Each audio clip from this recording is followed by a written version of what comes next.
Hello, good evening to our speakers and audience in Washington, and good morning to our speakers and participants in Seoul.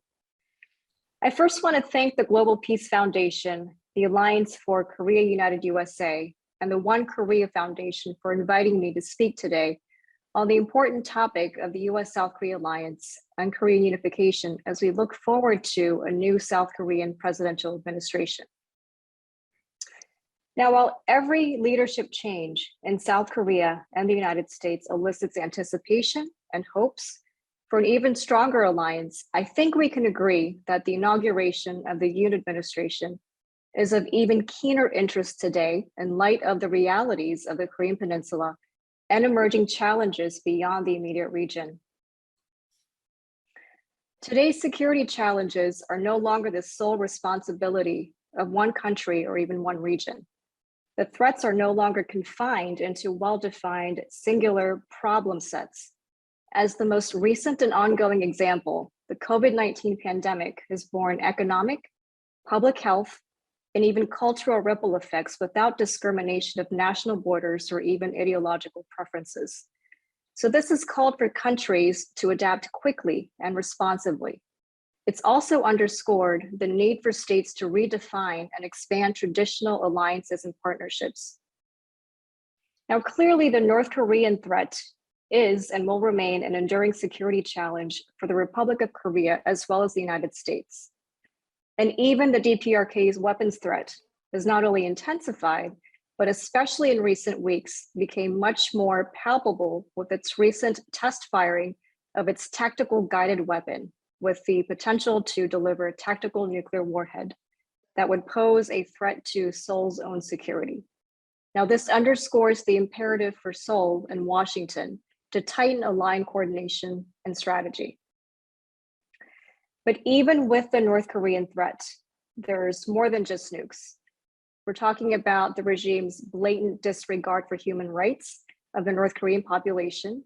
This allows the regime to maintain singular focus on the nuclear weapons development and proliferation. Cyberspace has become an increasingly elusive and non-attributive platform for North Korea's cyber hackers to steal cryptocurrency, invade the privacy of individuals as well as organizations, and affect modern-day psychological intimidation on their targets. The regime embarrassingly maintains that there are 0 COVID cases in the country and refuses to accept the international community's offer of vaccine donations to help the North Korean population.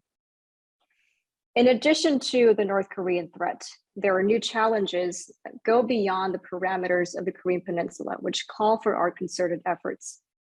Supply chain shortages amid the evolving situation with COVID-19, coupled with the ongoing U.S.-China tensions, call for like-minded countries to align their resources and competitive advantages to secure the supply of critical industrial materials.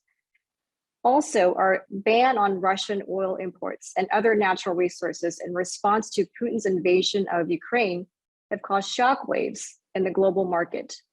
Now, still more countries need to show unequivocal support for Ukraine through military, medical, and even humanitarian assistance. I'd say that no country is truly isolated to the point that it's under no obligation to contribute to these efforts. And Seoul, being a US ally with shared values in democracy, human rights, and free markets, and importantly, this longer-term vision of Korean unification, is ideally positioned to take greater responsibility and ownership of these challenges. President-elect Yoon alluded to the Moon administration's parochial and short-sighted conception of national interests as having hampered Korea's potential from reaching its greater growth in the international stage. His vision and aspirations for South Korea are in line with the Biden administration's foreign policy outlook. And should President-elect Yoon be able to turn this vision into concrete actions beyond immediate interests of the Korean Peninsula, this will enhance Seoul's international stature as a global pivotal state, affirm its reliability to the United States and other like-minded countries, and ultimately, and most importantly, this investment will surely pay dividends in the U.S. South Korean efforts to achieve Korean unification. So we look forward to not only increased cooperation between the United States and South Korea under Yoon, but we also hope for an upgraded common vision and an expanded array of alliance cooperation in the years to come. Thank you.